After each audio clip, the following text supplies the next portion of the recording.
오늘은 창세기 12장을 이제 중심으로 해서 말씀을 전해드리도록 하겠습니다. 창세기는요, 크게 이제 두 부분으로 나누어집니다. 총 50장으로 이제 구성되어 있죠. 50장으로 구성되어 있는데 창세기 1장부터 11장까지 그리고 창세기 12장부터 50장까지 이렇게 크게 두 단락으로 이제 나누어질 수가 있는데 1장부터 11장까지는 4개의 사건을 기록하고 있어요. 4개의 사건. 첫 번째는 하나님의 창조 사역입니다. 창조 사역. 그리고 두 번째는 인간의 타락이고요. 세 번째는 노아의 홍수 사건이 되겠습니다. 마지막으로 네 번째 사건은 바벨탑 사건인데요.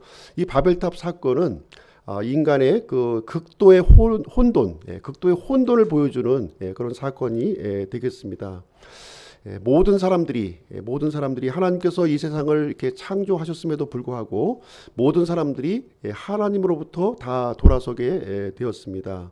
그래서 사람들에게서는 더 이상 이제 희망을 찾아볼 수 없는 그런 상황에 놓여지게 되었습니다. 그래서 창세기 12장은요, 큰 전환점을 우리에게 보여주고 있는 거예요. 큰 전환점을 보여주고 있는데, 이것은 무엇이냐면은 이제 하나님께서 한 사람을 선택하시는 장면이 거기에서 이제 등장을 하게 됩니다. 바로 이제 아브라함의 이야기가 이제 이어지게 되는 것이죠. 아브라함의 이야기가 이어지게 됩니다. 성경의 주제를 우리가 생각해 본다면 성경의 주제는 이 하나님의 왕국, 하나님의 통치, 이것이 바로 이제 성경의 가장 커다란 그런 주제라고 우리가 볼 수가 있습니다.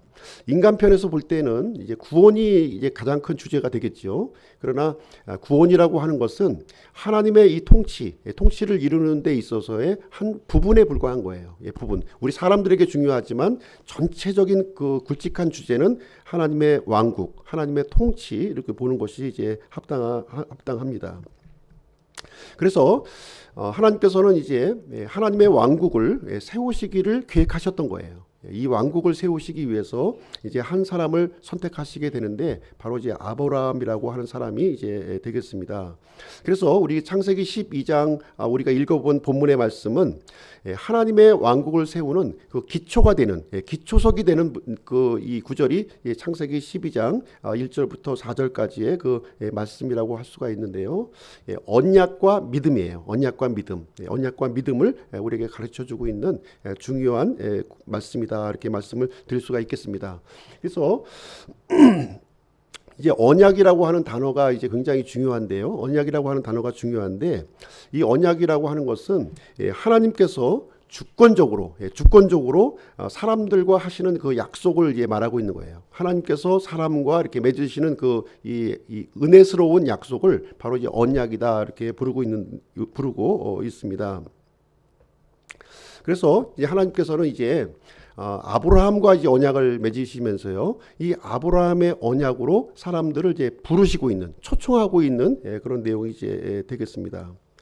그럼 어떤 사람이 하나님의 언약 가운데 들어갈 수 있을까요? 하나님께서 요구하시는 것은 단 한 가지라는 거예요. 이 언약 가운데 들어가는데 유일한 조건은 믿음이라는 겁니다. 믿음을 보시고 그 언약으로 이제 불러들이기도 하시고요, 또 거부하시기도 하는 일이 이제 여기서 발생하게 됩니다. 그래서 아브라함은 아시다시피 굉장히 오래전에 살았던 사람이 이제 되겠습니다. 그럼에도 불구하고 아브라함을 모르는 사람은 아마 거의 없을 거예요. 그렇죠. 아브라함은 이제 어린 나이부터 어르신까지 다 알고 있는 사람이 바로 아브라함이 이제 되겠습니다. 왜 그러냐면 하나님께서 아브라함과 언약을 맺으셨고요. 이 언약 안에 이렇게 들어갔던 사람이 바로 아브라함이었다는 거예요. 아브라함이었다고 하는 사실을 성경은 우리에게 가르쳐주고 있습니다. 그래서 이제 우리가 연도를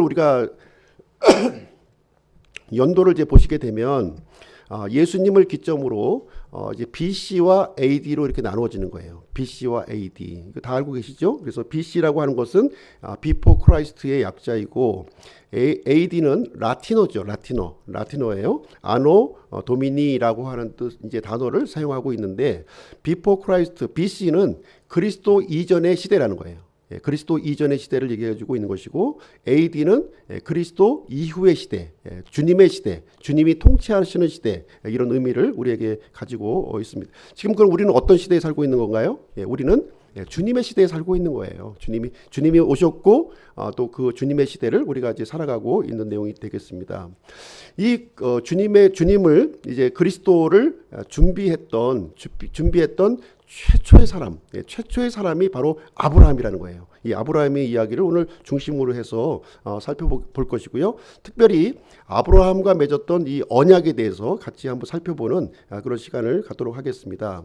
그래서 이 언약이라고 하는 단어는 히브리어로 베리트라고 하는 이제 단어를 사용하고 있는 건데요. 이 뜻은 어떤 뜻을 가지고 있냐면 자르다, 끊다 이런 뜻을 가지고 있습니다. 성경에서 이 언약이 제일 먼저 최초로 등장하는 곳은 어디냐면 노아와 맺은 언약이에요. 노아와 맺은 언약입니다. 노아와 맺은 언약을 최초로 기록되고 있고요. 이 언약은 특별히 그 하나님께서 베풀어 주시는 은혜하고 연관이 있다 이렇게 말씀드렸어요. 이 언약과 은혜는 굉장히 이 불가분의 관계가 놓여져 있는 것이고요. 은혜를 받기 위해서는 어떻게 해야 된다? 우리는 그 안에 중간에 믿음이 있어야 된다는 거예요. 믿음. 요 얘기를 해주고 있는 거예요. 언약과 믿음과 은혜가 이렇게 우리에게 주어지는 그 방식을 하나님께서 말씀해 주셨습니다. 그래서 사람이 어떤 능력과 이렇게 잘난 것으로 한다고 한다면 이렇게 그 형평성이 없는 거죠. 그렇죠? 모든 사람들이 하나님의 은혜를 누릴 수 있도록 하기 위해서 이 그 믿음을 우리에게 요구를 해 주시게 되었습니다. 자, 그러면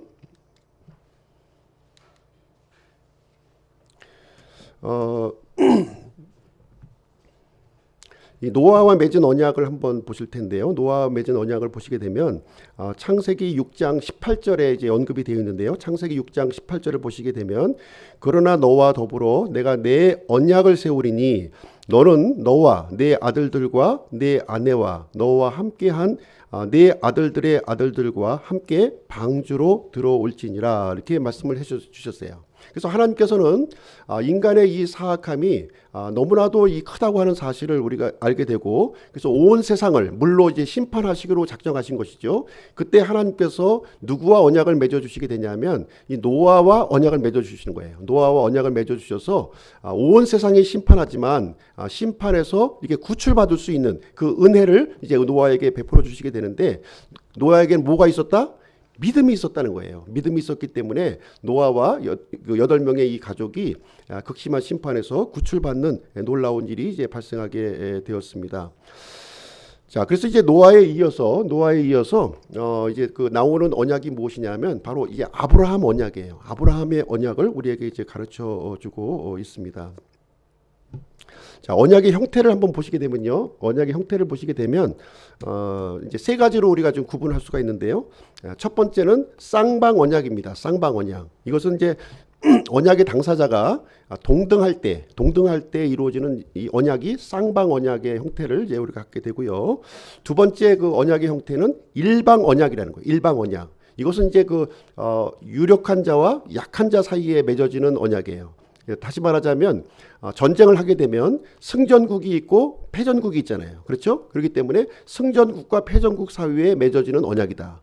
이제 대표적으로 봉신계약이 여기에 해당이 되는 겁니다. 일정한 공물을 나에게 바치면 너희들을 이제 보호해주겠다 이런 뜻의 그 언약을 이제 갖고 있습니다. 성경에 나오는 언약 세 번째 하나님의 언약은요. 하나님의 언약은 두 종류로 또 나누어지는 거예요. 두 종류. 그래서 이제 무조건 언약과 조건 언약 이렇게 두 가지로 이렇게 나누어지게 됩니다. 그래서 하나님의 언약은 대부분 무조건 언약이에요. 무조건적으로 베풀어 주시는 언약을 우리에게 가르쳐 주고 있고요. 유일하게 조건 언약이 있는데 그것은 무엇이냐면 바로 율법입니다. 율법을 이제 조건 언약으로 우리에게 주셨습니다. 그래서 하나님의 언약이라고 하는 것은 어떻게 보면 하나님의 통치 행위라는 거예요. 주권적으로 이 일을 행하시겠다는 거예요. 그래서 이 주권적으로 행하는 이 통치를 받아들이기 위해서는 뭐가 필요하다? 믿음이 필요하다. 이제 이것을 우리에게 알려주고 있는 말씀이 이제 되겠습니다. 그러면 성경에 나오는 언약의 종류를 한번 좀 보도록 할게요. 성경에 나오는 언약은 이제 크게 이제 나누어서 일곱 가지로 우리가 좀 생각을 해볼 수가 있습니다. 일곱 가지 언약이 이제 나오고 있는데요. 성경에 나오는 최초의 언약이라고 하는 표현을 하고 있지 않지만 하나님께서 하시는 언약을 일곱 가지로 우리가 이제 구분해서 생각을 해볼 수가 있습니다. 첫 번째 언약은 무엇이냐면 아담 언약입니다. 아담 언약. 이것은 창세기 1장 28절 29절 여기 이제 언급되어 있는데요. 여기에 보시면 하나님께서 온 세상을 이렇게 창조하시고 하나님의 형상으로 사람을 만들어 주셨습니다. 그래서 사람으로 하여금 이 만들어진 이 모든 이 만물들을 다스리도록 이렇게 해 주셨는데요. 다산하고 번성하고 땅에 충만하라. 땅을 정복하라 하는 이 언약을 이렇게 아담에게 주시게 되었습니다. 이것이 최초의 이제 언약으로 이제 기록이 되어 있고요. 두 번째 언약은 무엇이냐면 두 번째 언약은 이 사람이 하나님께 범죄를 한 거예요. 범죄를 해서 그리고 범죄하는 순간 하나님께서는 이 그 죄와 사망으로부터 구출해 주시겠다고 하는 약속을 우리에게 주시게 되는데 바로 여자의 씨를 이제 보내 주시겠다고 하는 그런 약속을 하시게 됩니다. 그래서 두 번째 언약은 뭐냐면 창세기 3장 15절 그래서 여자의 씨에 대한 언약을 우리에게 이제 해 주시게 되었습니다. 그리고 세 번째 언약이 바로 이제 조금 전에 말씀드렸던 이 노아의 언약이 되겠습니다. 노아의 언약. 노아의 홍수로부터 이 구출해 주시겠다고 하는 그 언약을 여기서 이제 해 주시게 되는 것이고요. 그다음에 이제 그 네 번째 언약 나오는 것이 바로 이제 오늘 이제 우리가 함께 살펴볼 아브라함과의 언약을 우리가 함께 살펴보도록 하려고 하는 것입니다. 그리고 다섯 번째 언약은 모세의 언약이에요. 모세의 언약. 이것은 이제 시내산 언약이라고도 이제 불려지는 것이고 이스라엘 백성과 맺으신 그런 언약이 이제 되겠습니다. 그리고 여섯 번째 언약은 다윗의 언약입니다. 다윗의 언약. 다윗의 언약은 이게 이 다윗과 맺으신 그 언약을 우리에게 이제 얘기해 주고 있고요. 마지막으로 일곱 번째는 새 언약입니다. 새 언약. 이 새 언약의 당사자는 누구냐면 바로 교회와 이스라엘이에요. 교회와 맺은 언약이기도 하면서 동시에 이스라엘과 맺은 그런 언약이 바로 새 언약이다 이렇게 말씀을 드릴 수가 있겠습니다. 그래서 오늘 아침 시간에는 하나님의 언약의 당사자인 아브라함이라고 하는 제목을 가지고 오늘 본문 말씀을 전해드리도록 하겠습니다.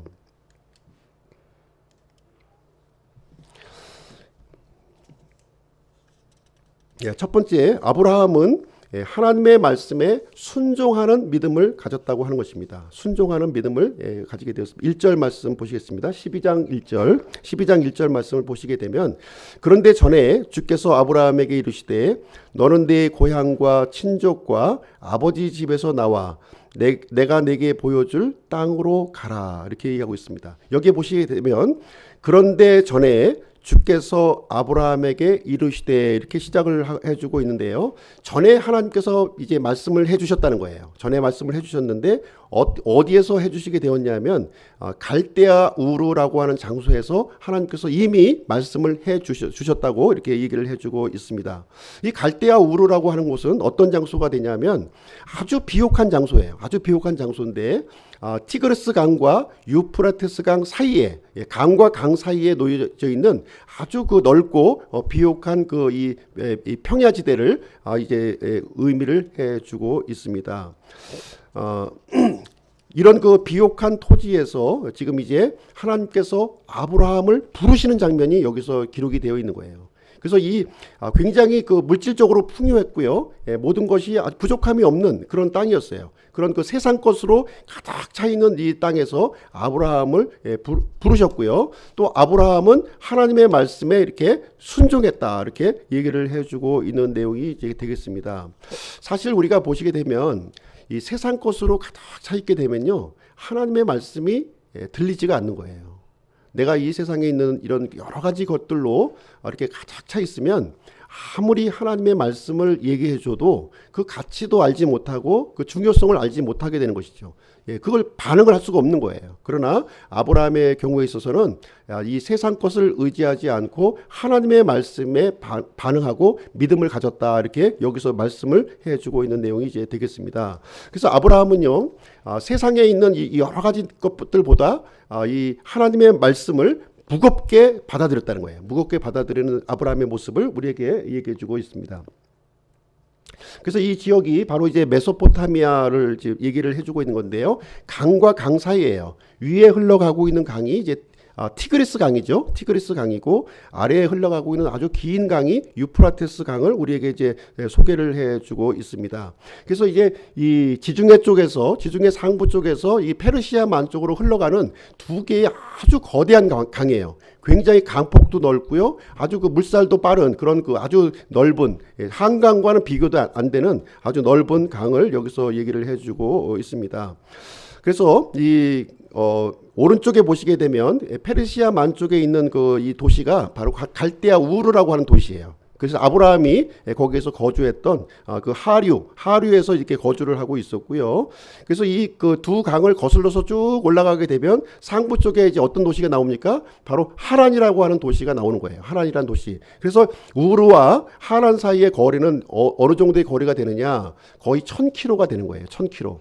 1000km면은 우리가 이제 부산까지 갈 때 500km니까 서울부터 부산까지 2배가 되는 강의 길이를 지금 이제 그 유프라테스 강의 길이가 된다 이렇게 보시면 되겠습니다. 자, 그러면 이 아브라함의 그 이 가나안 땅에 들어오기 전의 상태를 한번 살펴보실 텐데요. 창세기 11장으로 한번 가서 보실게요. 창세기 11장 한번 보시도록 하겠습니다. 창세기 11장 27절부터 32절을 한번 보시겠습니다. 창세기 11장 27절부터 32절. 제가 한번 읽어드리겠습니다. 이제 데라의 세대들은 이러하니라. 데라는 아브라함과 나홀과 하란을 낳았고 하란은 롯을 낳았는데 하란은 자기가 태어난 땅인 갈대아 사람들의 우르에서 자기 아버지 데라보다 먼저 죽었더라. 아브라함과 나홀이 아내를 취하였는데 아브라함의 아내의 이름은 사레이며 나홀의 아내의 이름은 밀가더라. 그녀는 하란의 딸이요 하란은 밀가의 아버지며 또 이스가의 아버지더라. 그러나 사레는 수태하지 못함으로 아이가 없더라. 데라가 자기 아들 아브라함과 하란의 아들 곧 자기 손자 롯과 자기 며느리 즉 아브라함의 아내 사레를 데려가니라. 그들이 그들과 함께 갈대아 사람들의 우르에서 떠나 가나안 땅으로 가려 하였으며 하란에 이르러 거기에 거하니라. 데라의 생애는 205년이었으며 데라가 하란에서 죽으니라. 자, 그리고 이제 하나님께서 이제 아브라함에게 이제 말씀을 이제 하셨고요. 그래서 무슨 일인지 모르겠지만 아브라함의 일행이 갈대아 우르에 살다가 하란이라고 하는 지역으로, 그러니까 강을 거슬러서 올라간 거죠. 지금 강줄기를 거슬러서 쭉 한 1000km에 해당되는 거리에 올라가서 하란이라고 하는 지역에 머물렀다 이렇게 얘기를 해주고 있는 거예요. 근데 왜 떠나게 되었냐면, 이 우르를 왜 떠나게 되었냐면 그 첫째 아들, 데라의 첫째 아들 하란이 죽었다는 거예요.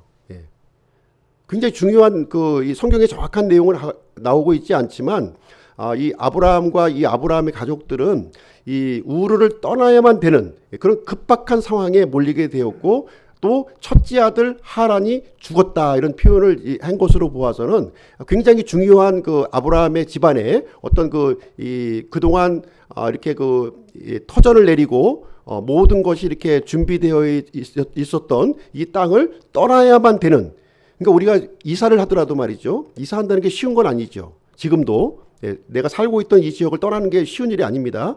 그것도 가까운 지역이 아니라 1000km가 넘은 그 지역으로 간다고 하는 것은 굉장한 이 일이 있었던 것이고요. 또 굉장히 위험을 감수해야 되는 일이었어요. 이 과거의 이 여행이라고 하는 것은, 살고 있는 터전을 버리고 이렇게 이사를 한다고 하는 것은 굉장히 그 생명의 위험을 감수하고서라도 가야만 되는 그런 절박한 사정이 놓여 있었다 하는 것을 여기서 이제 생각을 해 볼 수가 있는 것이죠. 그래서 이제 하란이라고 하는 지역에 가서 아마 이름도 아마 정해지지 않았을 거예요. 상부 지역에 도달을 해서 이제 하란이라고 정했는데 첫째 아들의 이름을 따서 거기를 하란이라고 지금 이제 짓게 되었다 이렇게 얘기를 해주고 있는 내용이 이제 기록되어 있습니다. 그래서 이제 아브라함은 이 하란에 계속 머물 수밖에 없었던 것이죠. 그렇죠? 아무래도 주도권이 아버지에게 있었다 보니까 계속해서 이제 이 하란에서 머물게 되었습니다. 그래서 이제 그 아버지가 죽게 되니까 비로소 이제 하란을 떠나서 이제 어디로 이동하나요? 가나안 땅으로 이렇게 내려오게 되는 거예요. 가나안 땅. 그러니까 가나안 땅을 내려오려면 죄송합니다. 가나안 땅을 내려오게 되려면 어떻게 됩니까? 유프라테스 강을 건너야 되는 거예요. 아무래도 상부 쪽이다 보니까 강폭이 좀 좁았을 수도 있어요. 그렇죠? 강폭이 좁았을 수도 있지만 굉장히 큰 강이다 보니까 우리가 생각하는 이렇게 시냇물을 건너는 게 아니라 굉장한 이 강을 넘어야 되는 그런 상황이었던 것이죠. 그래서 그 강을 넘어서 가나안 땅까지의 거리는 어느 정도의 거리냐면 또 1000km 정도 되는 거리예요. 예, 1000km 되는 거리를 가나안 땅으로 넘어오게 되는 이야기가 이제 여기에 기록이 되어 있습니다. 그래서 이제 아브라함을 이제 어떻게 부르냐면 히브리 사람으로 불러진 거예요. 히브리 사람. 가나안 사람들 입장에서 이 아브라함을 히브리 사람이다 이렇게 불렀는데 이 뜻이 무엇이냐면 강을 건너온 사람이다 하는 뜻을 가지고 있는 것입니다. 그래서 아브라함이 히브리 사람의 그런 원조가 이제 되었다는 것을 이제 우리가 생각을 해 볼 수가 있는 것이죠. 당시 유프라테스 강의 이제 상황을 보시게 되면 이제 굉장히 이 메소포타미아 이제 문명이라고 이제 우리 많이 들어보셨을 거예요. 그렇죠? 예, 그 메소포타미아 인류 문명의 발상지 하면은 이제 메소포타미아 문명, 또 이집트 문명, 또 뭐 황화 문명, 뭐 이렇게 나일 이런 문명 이렇게 해서 우리가 이제 4대 문명 이렇게 얘기를 하고 있는데 바로 여기가 이제 메소포타미아 이제 지역인 거예요. 그래서 티그리스 강과 유프라테스 강에 이제 이런 유역을 지금 이제 보여주고 있는데요. 여기에 보시면 많은 이 고고학적인 유물들이 여기서 발굴이 되고 있는데 무엇이 발굴이 되고 있냐면 유프라테스 강줄기를 쭉 따라서 엄청난 지구라트가 이렇게 이 형성되어 있는 모습이 지금 이제 빨간 점들이 다 지구라트예요. 이 규모가 굉장히 큽니다. 굉장히 큰 이 바벨탑이죠. 바벨탑이 성경에 나오는 하나를 지었던 게 아니라 굉장히 많은 이 바벨탑을 지었고요. 그리고 이 바벨탑을 중심으로 해서 도시국가가 형성이 된 거예요. 도시국가, 문명이 형성되고 종교가 형성이 되고 하는 일들이 이루어졌고요. 그래서 하나님께서는 더 이상 이 사람들의 모습을 이렇게 지켜볼 수가 없었기 때문에 또 이 언어를 흩트고 이 사람들을 흩어버리는 내용이 창세기 11장에 나오는 내용이고요. 이 유물들이 지금도 발굴이 되고 있는 거예요. 지금 아브라함 시대에 있었던 이 유물들이 지금도 발굴이 되고 있다는 것을 볼 수가 있습니다. 엄청난 당시에 엄청난 문화를 이렇게 형성하고 있었고요.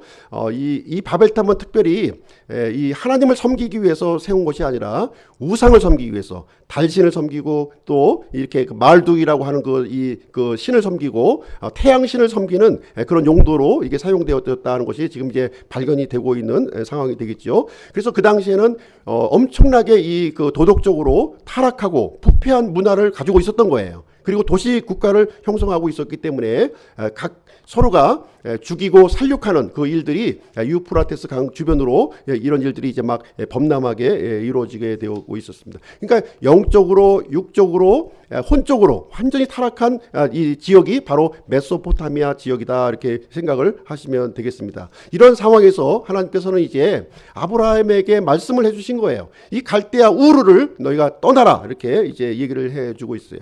이 떠난다고 하는 것은 굉장히 이 급박한 그런 이 상황을 이제 보여주고 있는데요.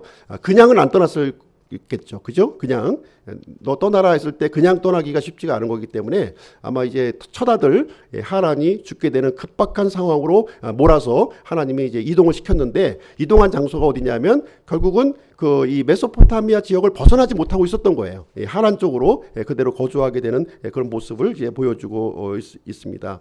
그래서 이제 결국은 아버지 이 데라가 죽고 난 다음에서야 이제 하나님의 말씀에 순종해서 가나안 땅으로 들어오는 이 아브라함의 모습을 우리에게 보여주고 있습니다.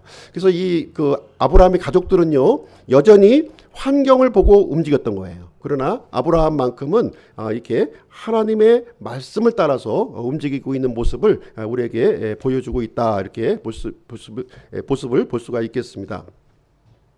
자, 두 번째는 2절과 3절 내용인데요. 2절과 3절 내용을 보시게 되면 2절과 3절은 이제 하나님께서 이 말씀에 순종한 믿음으로 이렇게 순종한 이 아브라함을 보시고 언약을 주시는 장면이 여기에 기록이 되어 있습니다. 12장 2절 3절 한번 보시도록 하겠습니다. 12장 2절 3절. 12장 2절 3절. 내가 너로부터 큰 민족을 만들고 내게 복을 주어 내 이름을 크게 하리니 내가 복이 되리라. 너를 축복하는 자들에게는 내가 복을 주고 너를 저주하는 자에게는 저주를 내리리니 내 안에서 땅의 모든 가족들이 복을 받으리라 하셨더라. 그래서 하나님께서 아브라함에게 이제 언약을 주시는 이 장면인데요. 이 하나님의 언약에는 세 가지 내용이 여기에 포함되어 있었던 거예요. 세 가지 내용을 통해서 이 하나님께서는 아브라함에게 아주 커다란 비전을 이렇게 보여주시게 되었습니다. 이것은 무슨 얘기냐면 하나님께서 이 부패하고 타락한 인간 이 세상에서 이제 하나님의 왕국을 세우시겠다고 하는 그런 계획을 아브라함에게 보여주신 거예요. 이 말씀을 통해서 그 비전을 이제 보여주신 내용이 이제 되겠습니다. 세 가지 내용을 이제 여기서 보여주게 되는데요. 첫 번째는 뭐냐면, 첫 번째는 땅에 대한 거예요. 땅에 대한 약속을 주시고, 두 번째는 지금 이제 민족에 대한 약속을 주시고, 세 번째는 이제 하나님의 주권과 통치에 대한 약속을 이 말씀 가운데 포함되고 있다는 것을 이제 여기서 말씀을 해주고 있습니다. 이 세 가지는 국가의 3요소를 얘기해 주고 있는 것이죠. 땅과 백성과 주권, 이것이 이제 국가의 3요소인데 이 하나님의 왕국의 이 세 가지 요소를 이제 하나님께서 아브라함에게 약속하시는 내용이 바로 2절, 3절의 내용을 우리에게 보여주고 있습니다. 첫 번째는 이 땅에 대한 약속을 주신 거예요. 땅에 대한 약속은 1절 말씀에 기록이 되어 있지요. 내가 내게 보여줄 땅으로 가라는 거예요. 내가 내게 보여줄 땅으로 가라, 이렇게 말씀을 해주고 있습니다. 구체적으로 이제 말씀은 안 해주셨어요. 지금 여기서는 말씀해 주시지 않았지만 이제 또 이제 이어지는 내용을 보시게 되면 하나님께서 좀 더 구체적으로 아브라함에게 주시는 땅이 과연 어떤 땅인가 하는 것을 구체적으로 보여주고 있는데요. 창세기 13장 한번 가서 보시겠습니다. 창세기 13장 창세기 13장 14절 15절 보도록 하겠습니다. 창세기 13장 14절 15절.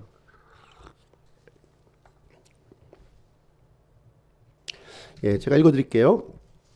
롯이 아브라함을 떠나 갈라선 뒤에 주께서 아브라함에게 이르시되 이제 내 눈을 들어 내가 있는 곳에서부터 북쪽과 남쪽과 동쪽과 서쪽을 바라보라.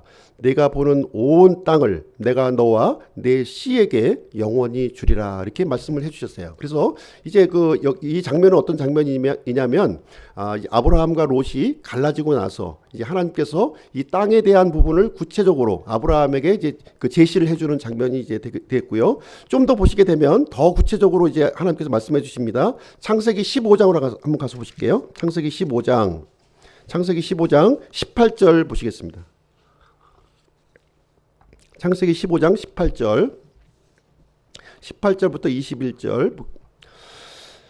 바로 그날에 주께서 아브라함과 언약을 맺으며 이르시되 내가 이 땅을 이집트 강에서부터 저 큰 강 곧 유프라테스 강까지 내 씨에게 주었노니 곧 겐 족속과 그니스 족속과 간몬 족속과 헷 족속과 브리스 족속과 르바 족속과 아모리 족속과 가나안 족속과 기르가스 족속과 여보스 족속의 땅이니라. 그래서 아브라함에게 이제 이 줄 땅을 구체적으로 이제 명시를 해주시게 되는데 밑으로는 어떤 강이에요? 이집트 강에서부터, 그리고 위로는 큰 강 유프라테스 강까지의 그 광활한 그 땅을 아브라함과 또 누구에게 주신다고요? 아브라함의 씨에게 주신다, 이렇게 약속을 해 주시게 되었습니다. 근데 여기 보시게 되면요, 18절 맨 마지막 부분에 보시게 되면 어떻게 이제 기록이 되어 있냐면 내 씨에게 주었노니, 이렇게 얘기해 주고 있어요. 과거형으로 지금 기록하고 있는 거예요. 아직 아브라함에게는 아무 땅도 준 게 없습니다. 그리고 아브라함이 살았던 상황에서도 이 가나안 땅을 조금도 얻은 게 없어요. 그럼에도 불구하고 여기에 보니까 내 씨에게 주었노니, 이렇게 하면서 과거형으로 기록되어 있는 모습을 이제 우리가 이제 보게 되는 것이죠. 아니, 미래에 이루어질 일을 하나님께서 약속하셨는데 어떻게 해서 과거형으로 이렇게 기록이 되고 있는가 하는 내용이죠. 이 내용은 무슨 얘기냐면 하나님께서 확정적 미래를 말씀해 주시고 있는 거예요. 비록 미래의 일이지만 하나님께서 이 약속을 확정적으로 의지를 가지고 이 일을 성취하시겠다 하는 내용을 여기서 과거형으로 이렇게 말씀해 주고 있는 내용이 되겠습니다. 그래서 이 아브라함과 맺었던 이 언약은요, 하나님께서 강력한 의지를 가지고 반드시 이루시겠다고 하는 표현으로 이 과거형 표현을 우리에게 사용하고 있다는 것을 볼 수가 있겠습니다. 그래서 이 아브라함에게 약속했던 이 땅은요, 누구에게 이루어지게 되냐면 이제 아브라함의 씨인 그리스도를 통해서 이것이 확정적으로 나중에 성취하게 되는 내용을 우리에게 얘기해주고 있습니다. 사실 이스라엘도 이 땅을 다 확보하지는 못해요. 이 땅을 일부분만 확보하게 되고 이제 예수 그리스도를 통해서 완전히 이 아브라함의 언약이 성취되는 사건을 우리에게 이제 보여주고 있습니다. 그래서 우리들은 이제 어떻게 되는 것이냐면 하나님의 확정된 미래를 향해서 우리는 달려가고 있는 거예요. 그 확정된 미래를 향해서 우리는 현재 달려가고 있는 과정에 있다, 이렇게 말씀을 드릴 수가 있겠습니다. 두 번째는 이제 민족에 대한 약속이에요. 두 번째는 이제 민족에 대한 약속인데, 내가 너로부터 큰 민족을 만들어 주겠다, 이렇게 말씀을 해주고 있습니다. 근데 사실 이제 아브라함에게 보시게 되면 자손이 많이 있었죠. 자손이 많이 있었습니다. 누가 있었나요? 처음에는 이스마엘이 있었습니다. 하갈을 통해서 이스마엘이 있었고요. 그 다음에 사라를 통해서 이삭이 있었고, 그 다음에 사라가 죽은 다음에 또 그드라라고 하는 여인을 통해서 6명의 아들이 태어나는, 그래서 수많은 그 자손들이 이제 아브라함에게 이제 있었다, 이렇게 말씀을 해주고 있습니다. 그러나 성경에 보시게 되면 약속된 아들은 누구 하나뿐이에요? 이삭 한 사람뿐이라고 하는 사실을 우리에게 얘기를 해주고 있습니다. 그래서 성경을 쭉 이렇게 연관된 이야기를 이렇게 흘러 보시게 되면 아브라함의 후손이 단순히 그 육신적인 혈통을 얘기하는 것이 아니구나 하는 사실을 우리가 이제 발견할 수가 있는 것이죠. 그래서 이 아브라함의 씨, 그래서 영어로 이제 이 the seed라고 하는 표현을 이제 사용하고 있는데요. 이것을 이제 보시게 되면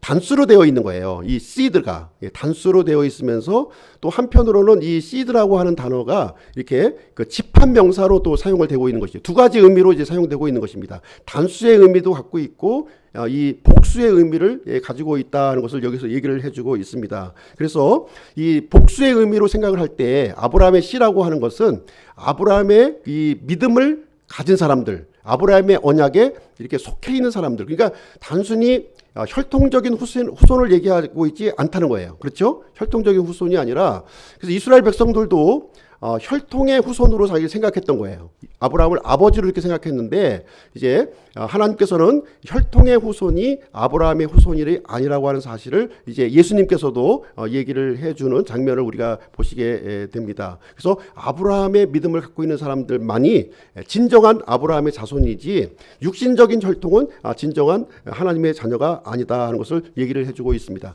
그리고 단수로서의 이 씨라고 하는 것은 갈라디아서 3장 16절을 보시게 되면 예수 그리스도라고 하는 사실을 우리에게 이제 가르쳐 주고 있는 것이죠.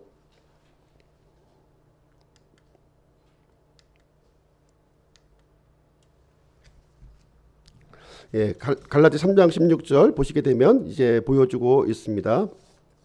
제가 한번 읽어드릴게요. 갈라디아서 3장 7절하고 28절, 29절 한번 읽어드리도록 하겠습니다.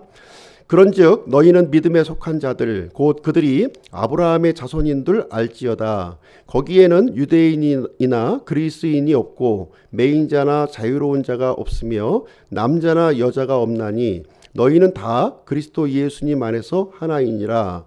너희가 그리스도께 속한 자면 곧 아브라함의 씨요 약속에 따른 상속자니라. 이렇게 이제 사도 바울이 분명하게 얘기를 해주고 있는 거예요. 단순히 육체적인 혈통만을 가지고 아브라함의 후손이라고 얘기할 수 있는 것이 아니라고 하는 사실이죠. 이 아브라함의 후손이라고 하는 것은 유대인이나 그리스도인이나 상관이 없다는 거예요. 상관이 없고 남자나 여자나 구별이 없다는 겁니다. 그죠? 자유로운 자나 이렇게 매인자나 구별이 없이 오직 예수 그리스도께 속한 자, 그 사람들이 바로 아브라함의 후손이다 하는 사실을 분명하게 우리에게 얘기를 하고 있습니다. 그래서 이스라엘 백성들은 착각을 하고 있었던 거죠. 육신적인 혈통이 이제 아브라함의 후손인 줄 착각을 했던 거예요. 아브라함의 믿음을 가진 자, 아브라함의 믿음을 가진 자가 이제 그 아브라함의 후손이었던 것인데, 이스라엘 백성들은 착각하고 있는 모습을 이제 보여주고 있고요. 예수님께서 그것을 지적을 해 주시게 되었습니다. 그리고 세 번째로 이제 우리가 생각해 볼 수 있는 것은요. 세 번째는 이제 하나님의 주권입니다. 하나님의 주권이에요. 우리 창세기 12장 한번 가서 보실게요. 창세기 12장 3절 말씀 한번 보겠습니다. 창세기 12장 3절. 너를 축복하는 자들에게는 내가 복을 주고 너를 저주하는 자에게는 저주를 내리리니 내 안에서 땅의 모든 가족들이 복을 받으리라 하셨더라. 그래서 축복하는 자를 이렇게 복을 주고 저주하는 자들에게 저주를 주시겠다 이렇게 말씀을 해주셨어요. 이것은 이제 어떤 말씀이냐면 이 아브라함에게 잘 대해주는 사람에게는 복을 주고 또 이 아브라함에게 해를 끼치는 사람에게는 저주를 주겠다고 하는 말씀이에요. 무슨 얘기냐면 제가 이제 아들이 있어요. 아들이 없지만 아들이 만약에 있습니다. 근데 이 아들에게 이제 무슨 얘기를 해주냐면 너를 이렇게 축복하는 사람에게는 그 사람이 내가 축복을 주겠다. 그리고 너에게 악행을 하는 사람에게는 내가 이게 저주를 주겠다. 이 얘기는 무슨 얘기냐면 아버지의 그 이 통치권을 발휘하겠다는 거예요. 아버지의 통치권. 하나님의 통치권을 발휘하겠다는 말입니다. 이 말씀이. 그 얘기를 우리에게 해주고 있는 거예요. 그래서 아브라함에게 축복하는 사람을 축복하고 아브라함을 저주하는 사람을 저주하겠다. 이것이 문자적으로도 적용되고 있습니다. 문자적으로 지금 이제 이스라엘 백성들을 이렇게 또 축복했던 잘했던 사람들에게는 복을 주시고요. 이스라엘 백성들을 공격했던 그 민족들을 이렇게 저주를 주는 그 역사적인 일도 우리가 살펴볼 수가 있고요. 이것은 영적으로도 그대로 적용이 가능한 말씀이 이제 되겠습니다. 그래서 아브라함에게 속한 사람들을 이렇게 축복하게 되면 하나님께서 복을 주시겠다는 거예요. 복을 주시고 그리고 아브라함에게 속한 사람들을 저주하게 되면 그 사람들을 저주하겠다 이런 말씀을 얘기를 해주고 있습니다. 그래서 이 말씀은 하나님의 주권, 하나님의 통치를 이제 알려주시는 그런 말씀이다 하는 것을 우리에게 말씀을 해주고 있는 것입니다. 그래서 실제로 이제 그 성경의 내용을 보시게 되면 하나님께서 이 언약을 맺은 아브라함을 이렇게 보호해 주시고 인도해 주시는 장면이 곳곳에서 발견이 되는 거예요. 이제 아브라함이 기근을 피해서 어디로 내려갑니까? 이집트로 내려가는 거예요. 이집트로 내려가서 자기 아내를 이제 그 누이 동생이라고 이렇게 거짓말을 하게 되죠. 그랬을 때 하나님께서 주권적으로 개입하셔서 이 아브라함을 보호하시는 그 장면이 거기에 기록이 되어 있는 거예요.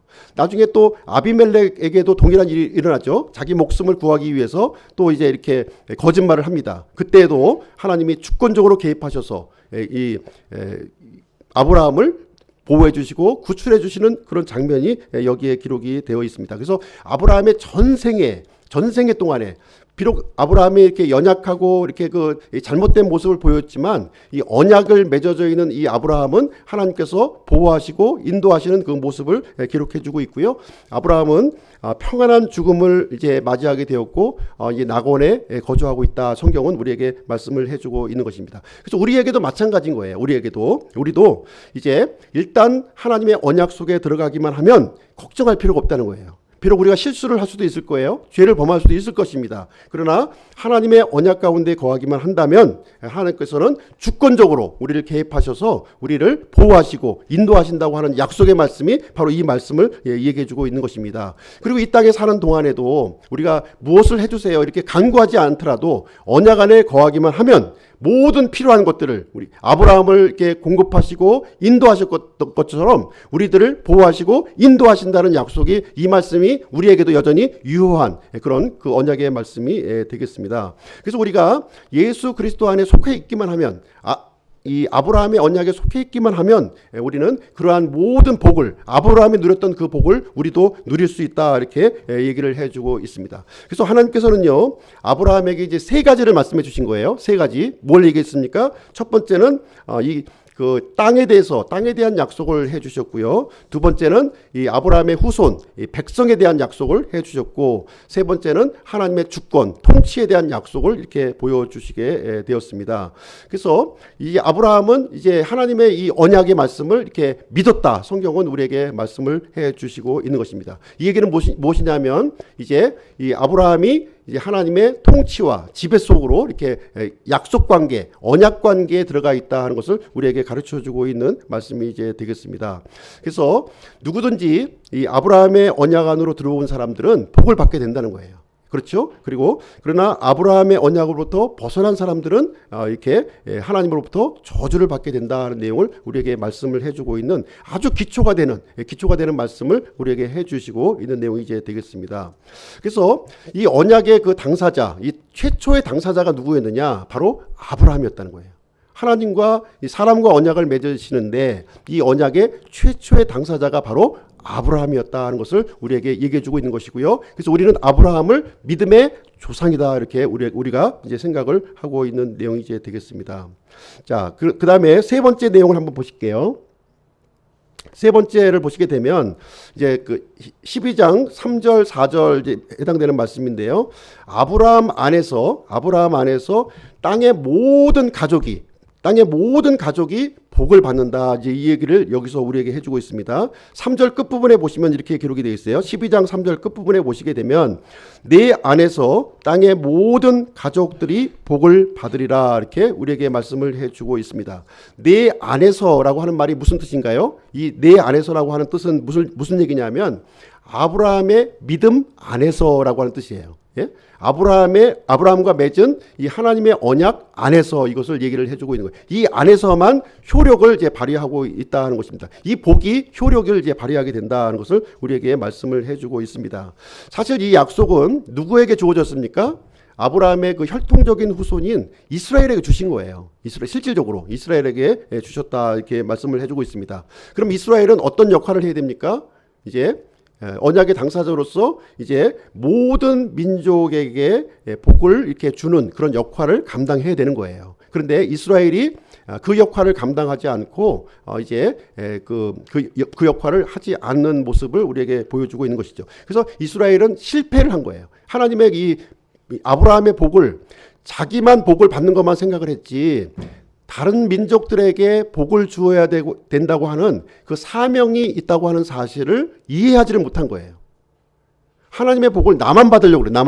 나만 받고 나만 선택받고 나만 천국에 가는 것만 생각을 했지 하나님께서 이 언약을 주신 궁극적인 목적이 뭐냐? 궁극적인 목적은 내가 구원받는 것뿐만 아니라 나를 통해서 세상의 모든 민족들이 주변에 있는 사람들이 이렇게 하나님의 복을 누리게 하는 그 사명을 이렇게 하나님께서 주셨다 하는 것을 이스라엘 백성들은 깨닫지를 못한 거예요. 그렇기 때문에 이스라엘 백성들은 실패를 하게 되었다는 것을 우리에게 말씀해 주고 있습니다. 그래서 이 메시아로 보내셨던 예수 그리스도를 어떻게 했어요? 십자가에 못 박아서 죽였다는 거예요. 죽였습니다. 그래서 지금은 이제 이 아브라함의 복을 누가 대신하게 됩니까? 교회가 대신하는 거예요. 교회가 교회에게 이 사명을 다시 맡겨주신 겁니다. 교회의 사명은 무엇이냐면 지금 이제 이 아브라함의 언약이 이 교회에게도 여전히 유효한 거예요. 우리가 이 아브라함의 언약 안에 있다면 우리가 예수 그리스도께 속한 자라면 여전히 우리는 이 아브라함의 언약에 유효한 상태에 있는 거예요. 그래서 우리를 구원해 주시고요. 우리 구원해 주신 목적은 무엇이냐 하면 우리를 통해서 우리 주변에 있는 사람들이 하나님의 복을 누리게 되고 하나님의 왕국의 백성들로 들어올 수 있도록 그 역할, 그 사명을 감당해야 될 것을 우리에게 말씀해 주시고 있는 내용이 되겠습니다. 그래서 현 시대에 그 오늘날 그 이 모든 교회들은요. 아브라함의 언약을 수행할 이 주체가 된 거예요. 주체가 되었다는 것을 우리에게 말씀을 해주고 있습니다. 이 사명을 우리가 감당해야 될 텐데요. 만약에 이 사명을 이스라엘 백성처럼 감당하지 않는다면 어떻게 되겠습니까? 이스라엘처럼 버려지는 거예요. 또 버려질 수밖에 없음을 성경은 우리에게 분명히 경고해 주고 있습니다. 하나님께서 우리 각 사람을 사랑하셔서 예수 그리스도를 주시기까지 우리를 사랑해 주시고 우리를 구원해 주신 목적이 있다는 거예요.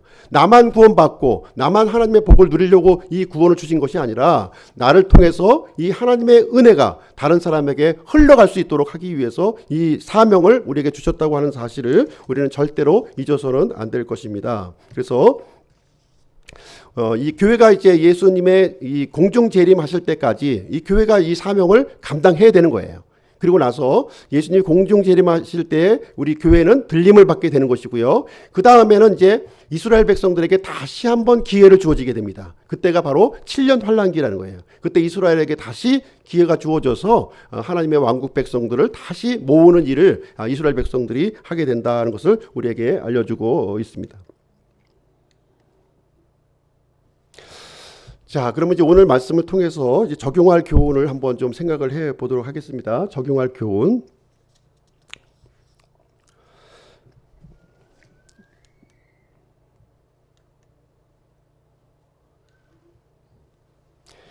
첫 번째 교훈은 무엇이냐면 고향과 친족을 떠나라는 거예요.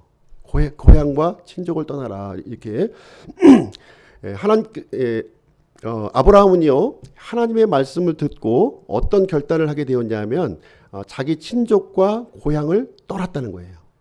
중요한 것은 하나님의 말씀을 들은 거예요. 내가 하나님 말씀 듣지도 않고 떠나시면 안 되는 것이고, 하나님께서 들은 말씀에 내가 반응해서 떠나라고 하는 말씀을 듣고 내가 반응을 해서 내가 거주했던 그 이 옛 생활과 이 조직을 떠나는 결정이 이루어졌다는 것을 우리에게 얘기를 해주고 있습니다. 그래서 히브리서 말씀을 보시게 되면 히브리서에 이렇게 기록이 되어 있어요.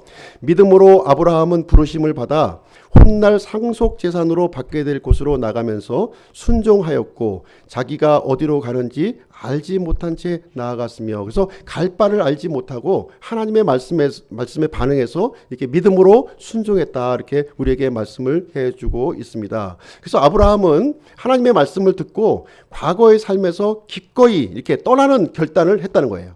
기꺼이 떠나는 결단을 했습니다. 그래서 우리가 새로운 미래를 우리가 얻기 위해서는 과감하게 과거와 결단하는 그 결단이 우리에게 필요하다는 것이죠. 과거를 같이 이렇게 공유하고 있으면서 하나님께서 주시는 새로운 미래와 이 비전을 공유한다고 하는 것은 불가능하다는 거예요. 아브라함이 계속해서 우상의 도시인 갈대아 우르에서 이렇게 머물러 있으면서 그런 옛 생활을 계속하면서 하나님의 비전을 수행할 수는 없다는 것이죠. 하나님의 새로운 비전을 수행하기 위해서는 반드시 갈대아 우르를 떠나야 하는 것이고요. 하나님께서 지정하신 그 땅으로 들어가야 된다 하는 것을 우리에게 말씀을 해주고 있는 것입니다. 그래서 아브라함은요, 이 하나님의 말씀을 통해서 하나님께서 자신에게 보여주신 그 하나님의 왕국에 대한 비전을 본 거예요. 그 왕국을 보게 되었고요. 그 왕국을 공유했고 믿음으로 이 아브라함은 반응을 했다 하는 것을 우리에게 말씀을 해주고 있는 내용이 이제 되겠습니다.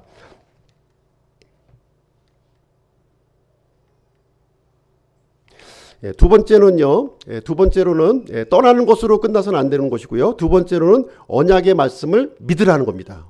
언약의 말씀을 믿어야 된다는 거예요. 여기 보시면 로마서 4장 2절로 5절 말씀 제가 한번 읽어드리겠습니다. 로마서 4장 2절로 5절.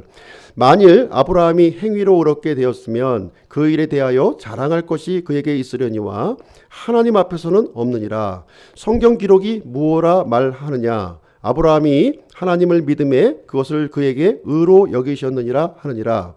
이제 일하는 자는 품삯을 은혜로 여기지 아니하고 빚으로 여기거니와 일을 하지 아니할지라도 경건치 아니한 자를 의롭다 하시는 일을 믿는 자에게는 그의 믿음을 의로 여기시느니라.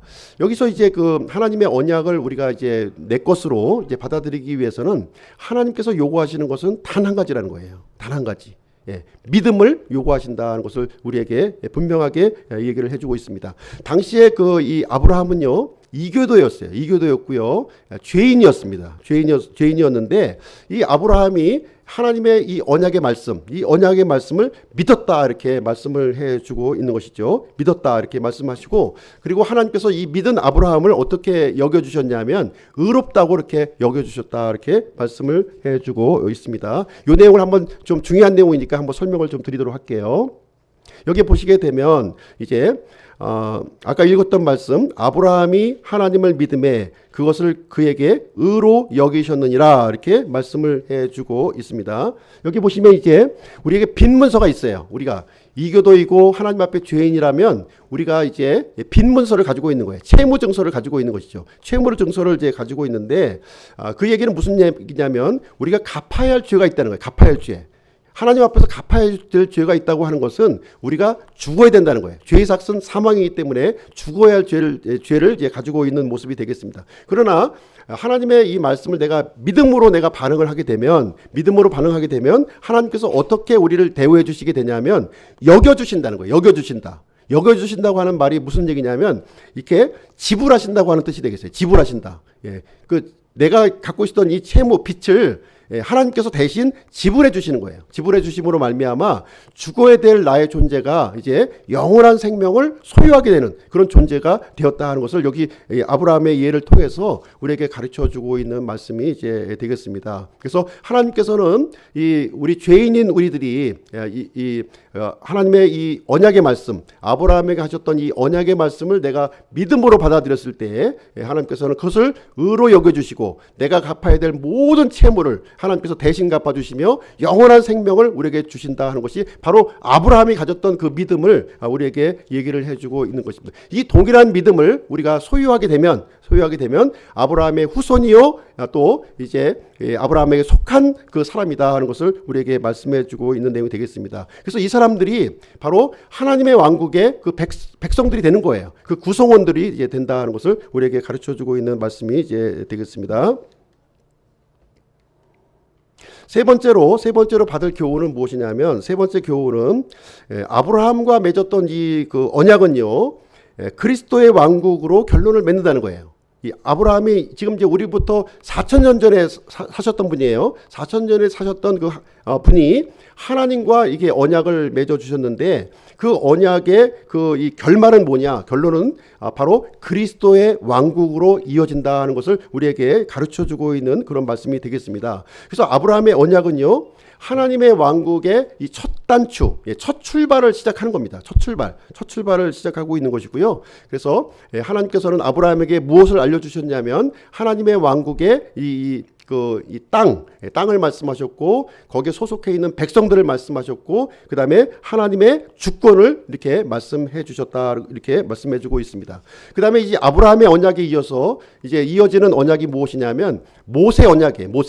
모세는 이스라엘 백성과 하나님 사이에 시내산 언약을 이제 맺어 주신 것이죠. 그래서 모세 언약은 무엇을 가르쳐 주고 있냐면 하나님의 왕국의 이 목적을 우리에게 가르쳐 주고 있는 말씀이에요. 목적을 가르쳐 주고 있는 말씀이고요. 그리고 모세 언약에 이어서 그 다음에 이어지는 언약이 다윗 언약입니다. 다윗 언약. 이 다윗 언약은 무엇이냐면 이 하나님의 왕국의 그 내용을 우리에게 설명해 주고 있는 그런 말씀이 이제 되겠습니다. 그래서 예수 그리스도는 바로 아브라함의 자손이요 이 다윗의 자손으로서 예수 그리스도가 이제 우리에게 오신다는 것을 우리에게 성경은 우리에게 알려주고 있는 말씀이 이제 되겠습니다. 그래서 아브라함과 다윗과 그리스도로 이렇게 이어지는 것으로 해서 하나님의 언약이 최초에 하셨던 아브라함의 언약이 이렇게 그리스도를 통해서 성취된다는 이야기를 우리에게 알려주고 있는 것이고요. 이 하나님께서 처음에 아브라함이 보셨던 이 왕국은 그리스도의 왕국, 그리스도를 통해서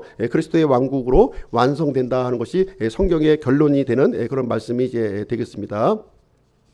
그래서 하나님의 왕국에 들어갈 사람들은 어떤 사람들이냐? 바로 아브라함의 언약에 이렇게 참여한 사람들이 들어가게 되는 것이고 다윗 언약에 이렇게 들어간 사람들이 참여하게 되는 것이고 그리고 예수 그리스도께 속한 사람들이 이제 하나님의 왕국의 그 구성원들로 이렇게 들어가게 된다는 것을 우리에게 이제 가르쳐 주고 있는 내용이 되겠습니다. 그래서 지금 이 순간에도요 각 시대별로 통해서 하나님께서는 지금 왕국의 백성들을 이제 자신의 백성들을 이렇게 모으시고 있는 그런 상황이 이제 되겠습니다. 그래서 마태복음 1장 1절부터 6절 말씀을 한번 보시도록 하겠습니다. 마태복음 1장 1절부터 6절. 여기 보시게 되면 이제 예수님의 이 계보가 여기 이제 쭉 이어지고 있는 내용이 되겠는데요. 특별히 아브라함부터 다윗까지의 계보를 여기서 설명해 주고 있는 거예요. 아브라함부터 다윗부터 하는 이 계보를 우리에게 설명을 해 주고 있습니다. 그래서 아브라함은 이삭으로 이어지게 되고요. 이삭은 야곱으로 이어지게 되고, 유다는 그다음에 베레스로 이어지게 되고, 베레스는 헤스론으로 이어지고요. 헤스론은 람으로 이어지게 되고, 람은 아미나답으로 이루어지고, 그다음에 나손에게 이어지고요. 그다음에 살몬, 보아스, 그리고 오벳, 이세, 그 다음에 다윗까지 이어지는 것으로 이제 이렇게 하나님께서 이 아브라함과 맺으셨던 이 언약이 다윗에까지 이렇게 이어지고 있는 모습을 마태복음 1장 1절부터 6절까지 말씀을 통해서 우리에게 해 주시고 있는 말씀이 이제 되겠습니다. 그래서 여기서 보시게 되면 마태복음 22장 32절 말씀을 한번 좀 보실게요. 마태복음 22장 32절 보시게 되면 나는 아브라함의 하나님이요 이삭의 하나님이요 야곱의 하나님이니라 하셨으니 하나님은 죽은 자의 하나님이 아니요 산 자의 하나님이니라 이렇게 여기서 기록을 해주고 있습니다. 그래서 하나님께서 이 말씀을 자주 반복해서 이 아브라함과 이삭과 야곱의 하나님이라고 하는 사실을 이제 언급해주고 있고요. 그러면서 나는 죽은 자의 하나님이 아니라 산 자의 하나님이다 이렇게 얘기를 해주시고 있습니다. 그래서 이 하나님께서 아브라함과 이삭과 야곱을 계속해서 반복해서 언급하는 이유는 무엇이냐면 바로 이 세 분이 바로 언약의 당사자라는 거예요. 하나님께서 언약을 체결해 주셨는데 사람과 언약을 체결해 주셨는데 언약의 당사자라는 그러니까 서명한 사람이라는 거예요. 서명한 사람이 바로 아브라함과 이 이삭과 이 다윗이 서명한 당사자이기 때문에 계속해서 이 세 분의 이름이 언급이 되고 있는 것이고요. 하나님의 이 언약은 이 산자의 하나님이시기 때문에 지금 현재도 계속 이 언약은 유효하다는 거예요. 유효하다고 하는 사실을 얘기해 주고 있는 것입니다. 그래서 이 언약은 누구에게까지 이어지게 되냐면 바로 아브라함의 씨인 예수 그리스도에게 속한 모든 사람에게까지 유효한 언약이라고 하는 사실을 우리에게 알려주고 있는 말씀이 되겠습니다. 그래서 이 아브라함은 우리에게 믿음의 조상이 된 거예요. 믿음의 조상이 되었다 이렇게 얘기를 해주고 있는 내용이 되겠습니다. 그래서 믿음의 당사자와 이렇게 맺었던 이 언약은 하나님께서 반드시 이것을 실현시키신다는 거예요. 누구를 통해서요? 아브라함과 이 다윗의 후손인 바로 예수 그리스도를 통해서 이 언약을 반드시 성취하시겠다 이렇게 말씀을 해주고 있는 내용이 되겠습니다. 그래서 결론으로 이제 말씀을 드리게 되면요. 결론은 이제 예수 그리스도께서 성취될 우리 하나님의 언약으로 이렇게 들어가자는 거예요. 우리가 그 들어있는 사람들이 이 아브라함에게 주셨던 이 모든 복을 우리가 누릴 수 있게 된다는 것을 얘기를 해주고 있습니다. 그래서 오늘은 하나님의 언약의 당사자인 아브라함에 대해서 함께 살펴보는 그런 시간을 갖게 되었습니다. 이 아브라함과 같이 이렇게 완성된 믿음을 소유하시기를 바랍니다. 그래서 하나님의 왕국을 이렇게 함께 세워가는 우리가 구경꾼으로 이제 머물러 있는 것이 아니라 하나님의 왕국을 내가 이 구성원으로서 적극적으로 내가 하나님의 왕국을 이렇게 세워나가시는 우리 기쁨교회 성도님들이 되시기를 주님의 이름으로 축복드립니다. 이상으로 마치도록 하겠습니다. 잠시 기도